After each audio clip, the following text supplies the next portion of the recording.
Resident Evil 3 is a speedrun that needs no introduction, but since it's my job to do so, I'm going to anyways. In 1999, Capcom released the third member of the Resident Evil franchise to mixed opinions. The nightmare continues, only from Capcom. This time, there was more focus on action and a new Nemesis character that would follow the player across the map and even through load doors. This focus on fast-paced gameplay led to the developer creating open-ended sections that would change every time you played, and this would lead to a large amount of replayability and a lot of RNG. Puzzles would have randomized solutions, and even some enemy arrangements would be completely random. Because the game has so many variables, it would become infamous in the Resident Evil speedrunning community. RE3 was known as that game that you shouldn't speedrun. That game that makes people go a little bit crazy.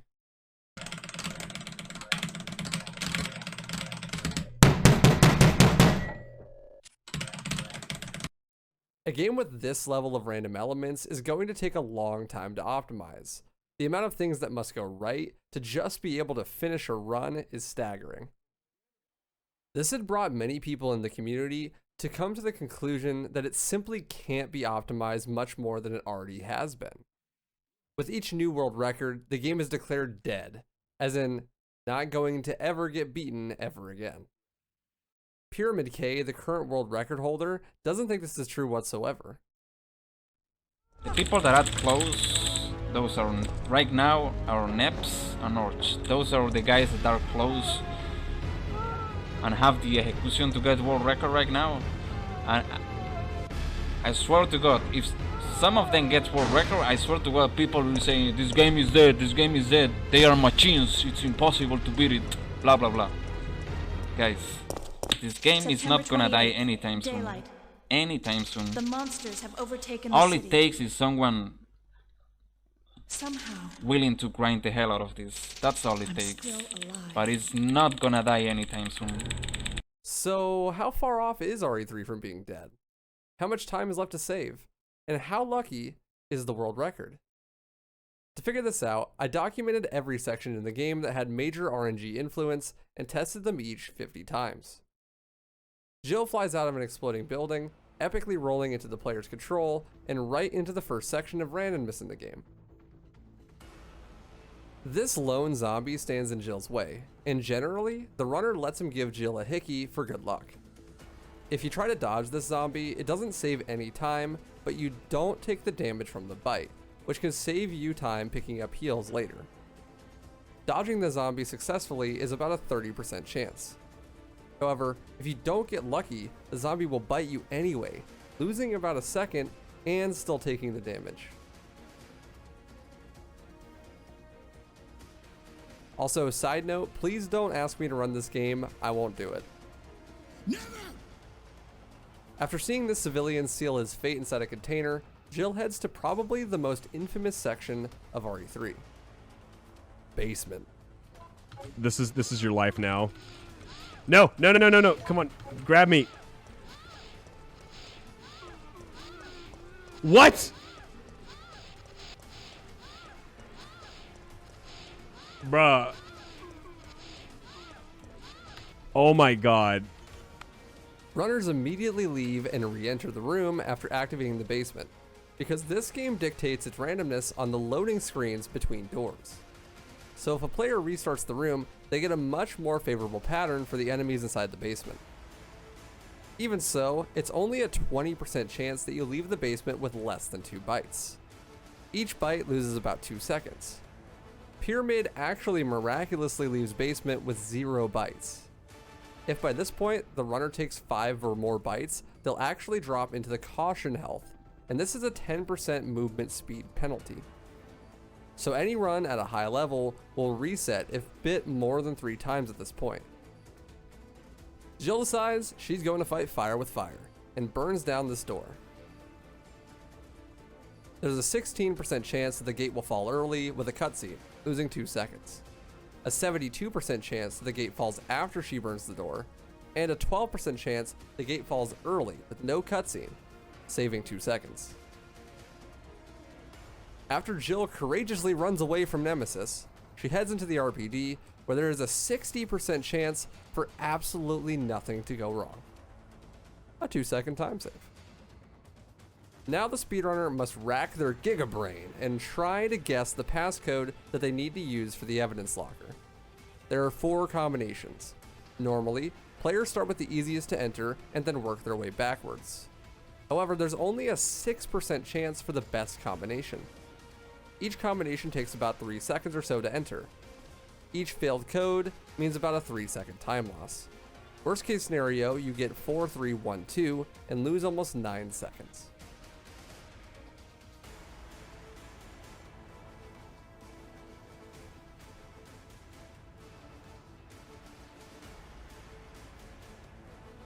Now we come to the most controversial piece of randomness in the entire game. The grenade launcher. In the STARS office, there is one of 2 weapons that spawn in the locker. The Magnum and the grenade launcher. If you're trying to get a top time in Resident Evil 3, you have to get the grenade launcher. If you get a Magnum, the whole run is scuffed and you will lose literal minutes. According to my research, there is roughly a 55% chance to get the grenade launcher. That means that half of every attempt in this game will flat out be dead by the 4-minute mark. Because of how painful a grind this game can be already without having to gamble half your runs away on the grenade launcher, the community has decided to allow the use of a tool to transform a Magnum into a grenade launcher, essentially guaranteeing a grenade launcher 100% of the time. However, the way this tool works is it turns Magnums into grenade launchers when you pick them up. It does not change the RNG. In Pyramid's world record, however, he actually got what is called a natural GL. Because he got good RNG, he did not have to use this GL tool. After escaping the GL RNG hell, Jill finds herself in the rare dodge alley. 20% chance that your dodge actually works. Thanks, Capcom. 1-second time save. This alley either has dogs or zombies. The dogs are good boys, so they save 2 seconds. There is a 12.5% chance to escape with the Lamborghini while only taking 2 bites.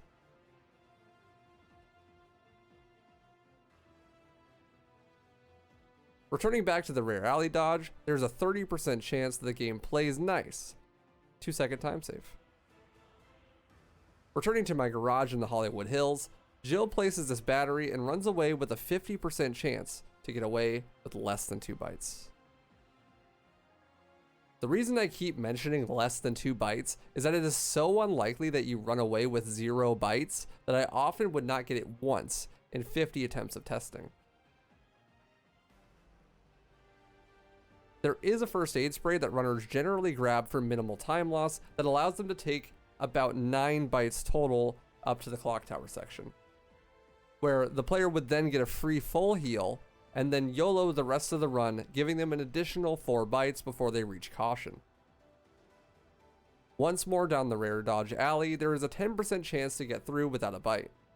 A 2-second time save. This power station has 2 arrangements of zombies. The further one has a worse line, is a 42% chance to lose you 2 seconds. This brainsucker alley can swipe at your ankles 42% of the time, losing another 2 seconds. The pharmacy has 3 possible solutions for the code to the back end. Runners usually just YOLO the code. Sasprin first, then Advil, and then Aquacure. In my testing, I got almost exactly 1/3 or a 33% split between all 3 codes. And I did twice my normal testing size at 100 tries total. The accepted meta for runners at the moment is that Sasprin is most likely, followed by Advil, and then Aquacure. However, I was not able to corroborate this. If you don't guess correctly, then you have to enter the next code. Missing 2 in a row loses about 12 seconds. Once Jill gains access to the back end of the pharmacy, she grabs what she needs and tries to leave. However, there's a horde of zombies that flood the room, and she pushes her way out. 50% chance to leave with less than 2 bites. If Jill escapes, she has to run past a few zombies that have a 30% chance to grab her. a 2-second time loss, or more. Rare alley dodge makes a comeback with 50% chance to lose you 2 more seconds. The last time we passed by my bookshelf, there's only a 22% chance that we get away without a scratch. Jill rides a train until she feels the sudden urge to jump out the window. It's useless.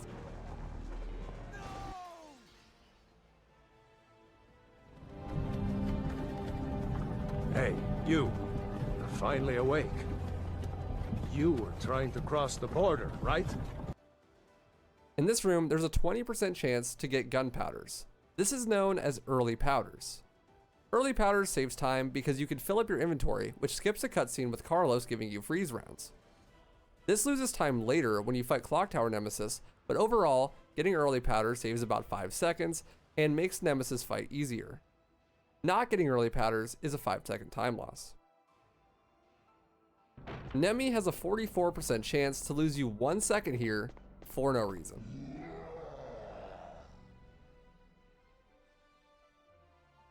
The music box has 6 possible outcomes. Each of the 6 pillars can need to be moved. Each one moving loses about 2.5 seconds. Pyramid got a 2 change, which is 2.5 seconds slower than perfect RNG at a 26% chance. This room you can get... I got poisoned! Well, poisoned. It's a 16% chance every time you pass by it. If you don't got poisoned, the next room has 6 possible combinations, the worst of which loses 5 seconds. In this dining room, the zombies can eat Carlos for dinner. Don't we all wish we could? 72% chance to leave with an empty stomach. The I got poisoned! room on this pass has a 30% chance to be brain suckers instead of spiders. This doesn't save any time, but it eliminates the chance you get poisoned. This elevator in the hospital has 3 possible outcomes. There are zombies on either the 4th floor, the 1st floor on the way back, or the basement. Basement is best RNG and saves around 5 seconds. This is probably the most popular point of the entire run. As Carlos, you have to push this container into one of 4 corners. The room before this one has the solution, but it saves a lot of time if you just guess correctly. Each corner has an equal chance of being correct.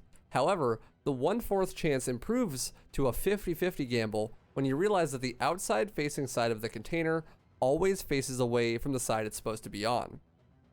Pushing the container to the north wall is the better of the two and is a lot faster. If you are YOLOing this, you will always be pushing it to the left because it's the fastest. 50% of the time you are correct and it saves about 8 seconds or so, depending on what RNG you end up getting. If you YOLO and are incorrect, however, it loses so much time that runners just usually reset. Once we start playing as Jill again, we have to pass by the I got poisoned! Then we pass a few more zombies on our way to the park. 74% chance to come away clean. It's important to note that zombies in this game can do a thing called turbo. This is where they become way more aggressive and basically full on sprint towards Jill or Carlos. This can happen to any zombie at any time. It happens approximately 8% of the time. In the speedrun, you brush past about 115 zombies, so on average, you could see about 8 turbos a run. Pyramid was extremely fortunate, however, and only sees 1 turbo in the entire run. This dirt alley has a 66% chance to have hunter gammas instead of zombies, saving about 3 seconds. The next room has about a 50% chance to be dogs instead of hunters, saving potentially getting killed. The Gravedigger or Worm boss fight has a quick kill that can only be achieved if you get good RNG on his enemy AI. There's a 58% chance to get the good pattern. This pattern, when played correctly, allows for the quick kill that saves about 16 seconds. There could be either worms or hunters in this tunnel. The hunters have a nasty habit of stun locking and killing Jill. Thankfully, it's a 52% chance of worms. This water puzzle has 4 possible solutions. The best RNG is only a 14% chance and saves about 3 seconds.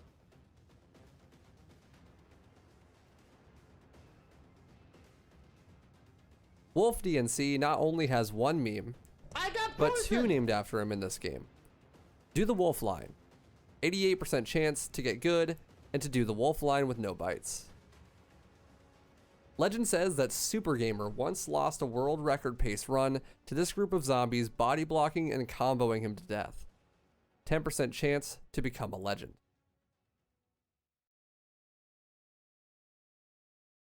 Speaking of legends, RE3 has a lot of them. Whether it's Pyramid K, the current world record holder. Yes! We fucking did it, guys! We fucking did it! Fuck this game, dude! And now we have a rather Fuck this fucking game! It seems that the We did it, boys! Council We has did it! judgment over the I civilians told you of the guys! city. The president and I never surrender! Listen to me, guys! I never surrender! Never! action for this Or Orchelon, the first to get sub 41 minutes.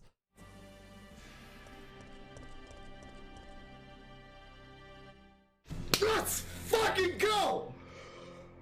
Oh my god! Oh, And now we have oh my god, I'm gonna die. It seems that the president and the federal council have passed judgment over the civilians of Raccoon City. The president and the federal council have Or any of the other top runners. RE3 is truly a brutal game that takes a lot of willpower to push through. While people may say it's crazy to run a game that has so much RNG, these people revel in the fact that it's so hard.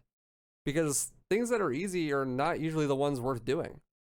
Overcoming adversity and your own boundaries mentally and physically is something to be admired.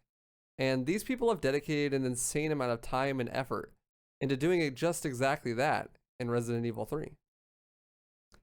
Pyramid said that the game is not dead, that it just needs someone with a high level of skill to grind it down even further. And a grind it will be. With the amount of RNG, it's impossible to imagine that the run would get much more optimized anytime soon. But that always seems to be the case, and someone always comes along and does it. Speedrunners are truly insane, and I love them for it. Pyramid K got the best possible RNG in 24 out of the 65 instances of RNG that I assessed. Not including playing better, there's approximately 20 to 30 seconds of time save just in the RNG alone. As Pyramid would state himself, most of the time save on RNG is not from puzzles, but enemies. Random bites or bad lines taken from disruptive enemy spawns. Pyramid's run is miraculous and extremely lucky. There is about a 0.0000000000000000000000000000018% chance of getting the absolute perfect run. The run Pyramid got is about a 0.00000000015% chance to happen. Several orders of magnitude away from being as lucky as it could possibly be. But that's still insanely lucky. While luck has a lot to do with how much time can be saved in a game like RE3, it's important to note that the luck is not the only thing that matters. It doesn't matter at all, actually, if you can't execute well. Even if you were to get the God run, if you can't play like someone like Pyramid, well, you wouldn't even be able to get close to world record. While there is still time to be saved in RNG, it's likely that there is even more time saved based on pure execution than there is on RNG. So if your friend ever tries to convince you to speedrun RE3, maybe give it a shot, if you're feeling lucky. I want to give a huge shout out to Pyramid for letting me use his footage and helping me to write this video, as well as Orchelon, who's been a longtime friend of mine. Please go follow both of them on Twitch, link in the description. If you enjoyed this video, let me know in the comments which game I should study next. And make sure to hit the like button and subscribe. I make shit like this all the time, or as much as my body lets me. I also stream almost every day on Twitch, so go follow me there if you want my total and undivided attention.